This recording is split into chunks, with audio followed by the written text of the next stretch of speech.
Hey everybody, how's it going? It's Space Cowboy here. Welcome back to the channel with another video for you guys here today, and we have another Cowboys victory in the books that arguably is their most impactful win of the season, given with what happened on Sunday afternoon after the game. We're going to get through a lot of things because a lot has happened for me going down to Dallas on Friday, coming back here on Sunday, and now here recording this Monday morning talking about the aftermath of the sequence of events. There's a lot that took place, so just bear with me and we'll get through it. Now, before I get started, I want to shout out everybody that was at the game. We're talking about guys like Jay Tuck, your guy Nix, Cowboys B, Aisha, Kelly 9, K9, you got Mike Tag, trying to think who else, Cowboys Corner, Mike, Cowboys Face, and many others. The Star We Are, I apologize if I missed your name. There was just so many people out there.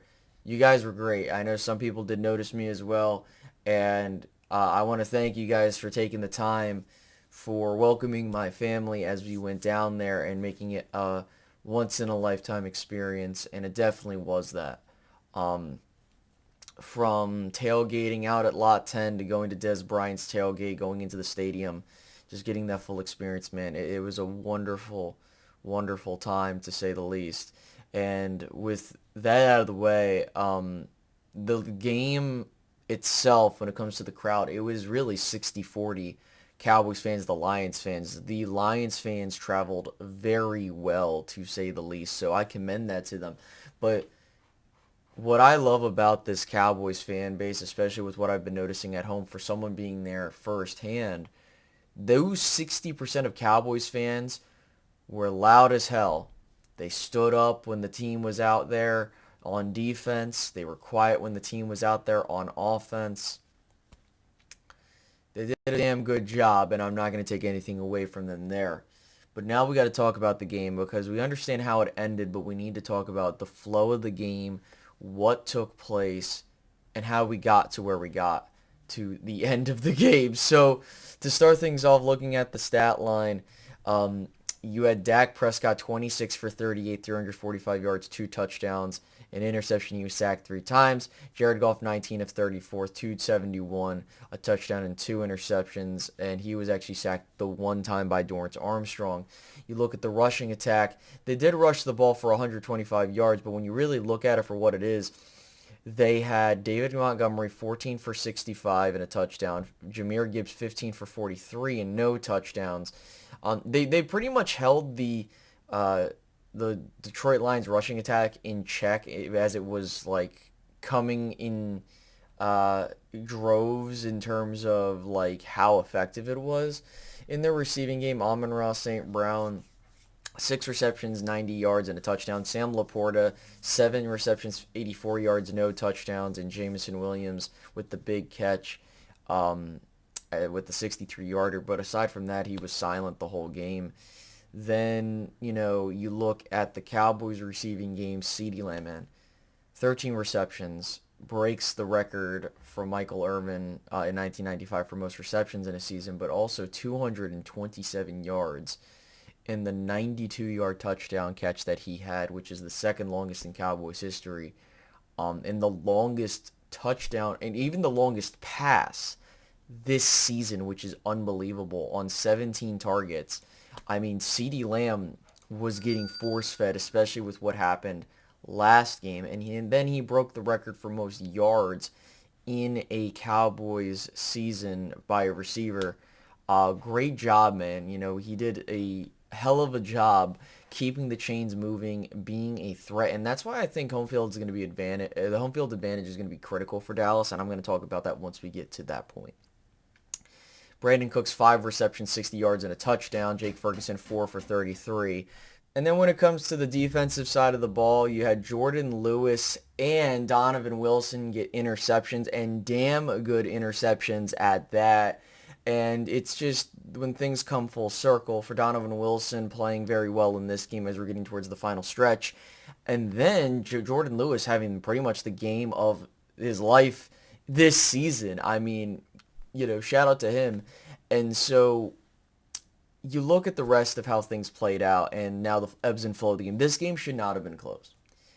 You had CeeDee Lamb fumble, which was funny because that was actually the catch that made him the record holder for most receptions in a season by a Cowboy. Was he caught the ball, fumbled out the end zone, which would have been a touchdown if he held on to it. And, that would have made the game out of reach, arguably. And then you talk about how there were some penalties that weren't called, and I'm going to get to the controversy at the end, but hear me out. They didn't call. They called a flag on Peyton Hendershot for tripping when he wasn't the one that was tripping. It was Aiden Hutchinson, which if it was called correctly, then the game would have been over, and we didn't get the sequence of events that happened that did.